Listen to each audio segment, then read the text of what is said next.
আর দেরি করলে আমি কিন্তু ফ্লাইটটা মিস করব। কবে আসবে? যত তাড়াতাড়ি সম্ভব। শোনো, বিয়ের ব্যবস্থার কোনো যেন ত্রুটি না থাকে, সব দায়িত্ব তোমার উপর। আচ্ছা, তুমি না থাকলে এই কেসটা কেউ জয় করে আনতে পারতো না রাজ। আমি তোমাকে বলেছি না, আমার ভেতরে শক্তিটা কে যোগায়। দেখো, সবাই খুব ইমোশনাল হয়ে পড়েছে। আমি আর ওদের কাছে যাচ্ছি না, বুঝলে? তুমি বলে দিও আমি আসি আজকে। হ্যাঁ, সাবধানে যেও। আর আর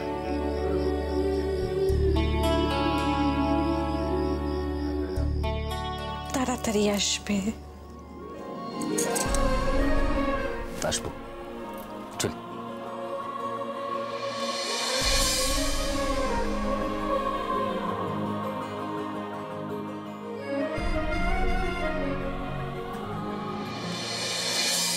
তুই পিসিমণি,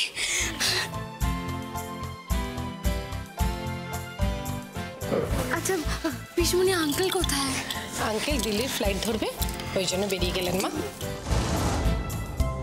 দিল্লির ফ্লাইট ধরলেন মানে? কিন্তু কিন্তু পিসিমণি এমন তো কথা ছিল না।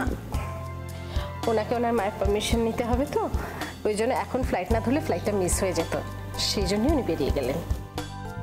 কিসের পারমিশন? তুমি না যাতা একটা, পিসিমণি আর কত খুলে বলবে বলো? আচ্ছা বাবা আয়ুষ, সামনে যে পিসিমণির বিয়ে সে কথা তুমি ভুলে গেলে কি করে? ও শিট, কিন্তু একবার আমাদের সাথে দেখা করে গেলেন না? হ্যাঁ মানে একটা তো প্রণাম করতে পারতাম আমি। আর দেরি করলে তোর ফ্লাইটটা মিস হয়ে যেত বলো। হ্যাঁ, আর তাহলে ওর আজকে যাওয়াটাও আটকে যেত, আর ও নিজেও আর একদম দেরি করতে চাইছিল না। তাই বাবা আয়ুষ, এদিকে যে বাড়ি থেকে ঘন ঘন ফোন আসছে, ওরা তোমাদের দুটিকে দেখবার জন্য অধীর আগ্রহে অপেক্ষা করছে, তা আমাদের তো এবার একটু তাড়াতাড়ি বাড়ির দিকে রওনা হতে হয় বাবা। হ্যাঁ, আর ওই দিদি আর শোন না, ওর দাদা সাহেব চলো না গো, তোমরা আজকে আমাদের বাড়িতে চলো না আমাদের সঙ্গে, প্লিজ চল না দিদি। তুতুল, বাড়িতে সবাই টেনশন করছে না?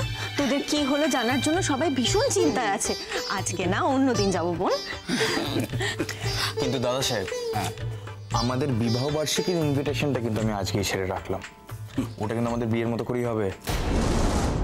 তাহলে তো শুধু নেমন্তন্ন করলে হবে না দাদু ভাই।